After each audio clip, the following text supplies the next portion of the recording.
what you, as you've sort of articulated there, is seeing a fresh hollowing out of whatever's left of the left.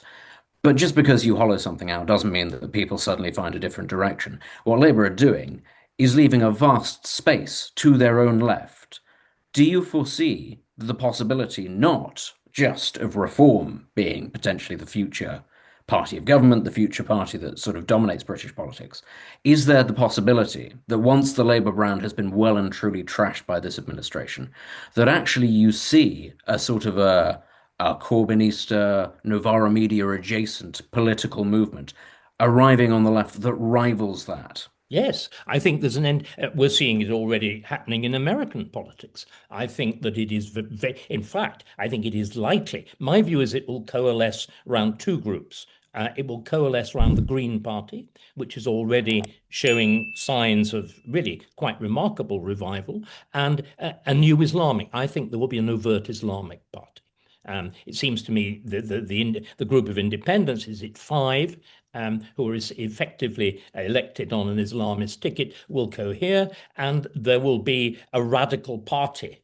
Again, in terms of conventional politics, it will be very strange. It will, of course, be a profoundly moralistic party, and it will be profoundly against freedom of speech. But at the same time, it will be prodigal in terms of public expenditure, because, again, partly because of cousin marriage and so on, we were talking again about disablement. A spectacularly large part of the bill for disablement is a product of Pakistani cousin marriage, totally disproportionate because of the percentage of people, percentage of children who were born disabled. And at which point, of course, and again, none of these things have been sayable, but they're beginning to be said, they become a meal ticket for life for their families. Again, we're going to have to revisit any party of the right, any serious party. And the problem at the moment is reform is again playing the game very similar to Boris.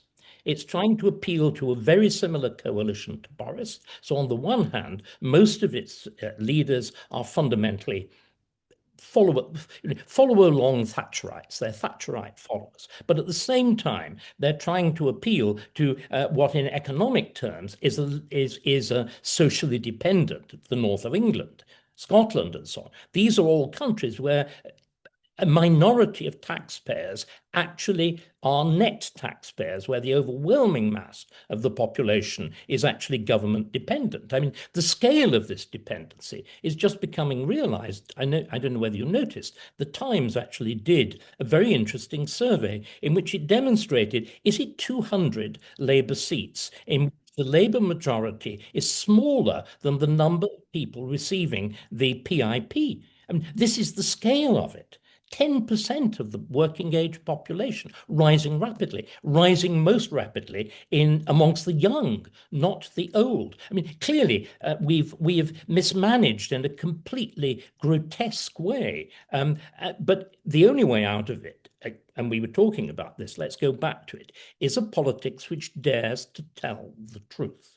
Now, Thatcher equally dared to tell the truth. But before you will be listened to seriously, I'm afraid we will need to complete the rerun of the 1970s. We will have, I am absolutely certain, a bond market crisis that will make Liz Truss look like what it was, a little afternoon event. And at the same time, and probably at the same time, I think the signs are already clear in the behavior of the doctors in the NHS. We will have a huge winter of discontent in which this public sector, on which so much money is lavished, is, of course, it's rather like the Labour Party. It's shielded by an unbreakable moral self-righteousness. This notion again, if you remember when Starmer began trying to lay out his stall, he talked about a government of public service.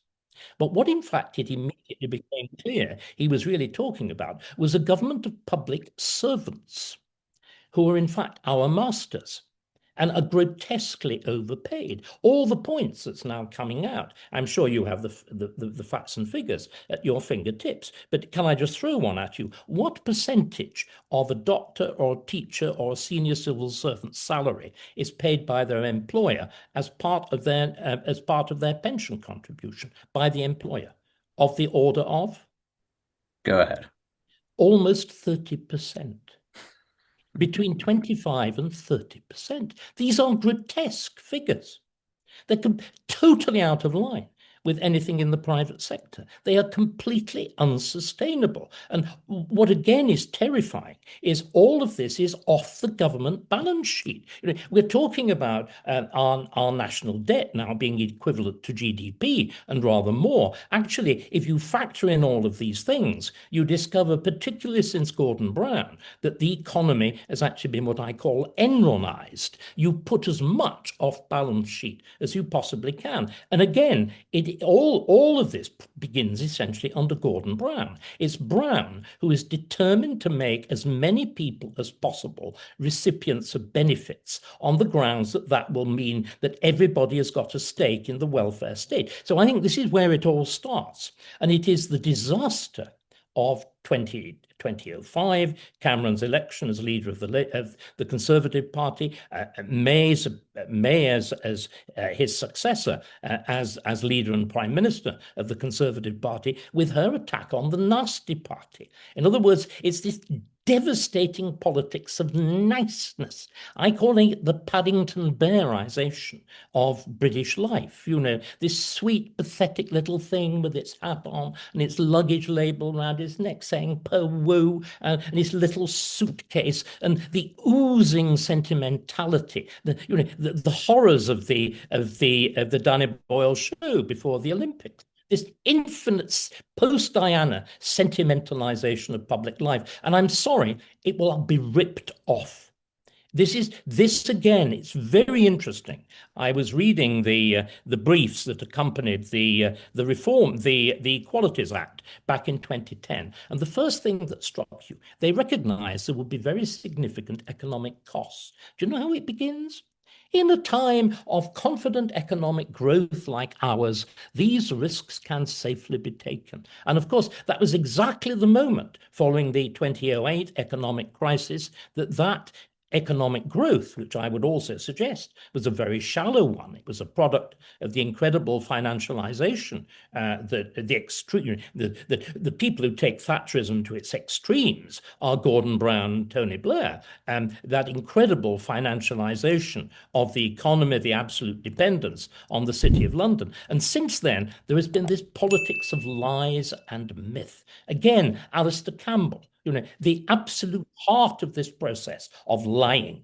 And the whole Rory Stewart Campbell phenomenon, the whole centrist dad things, is a politics of lies, lies, lies. And the more it tries to clothe itself in respectability, adulthood, the more shocking, the more complete the lies. But, when lies are torn off, when you realize that you've got an entire political system founded on lies, the results are very terrible.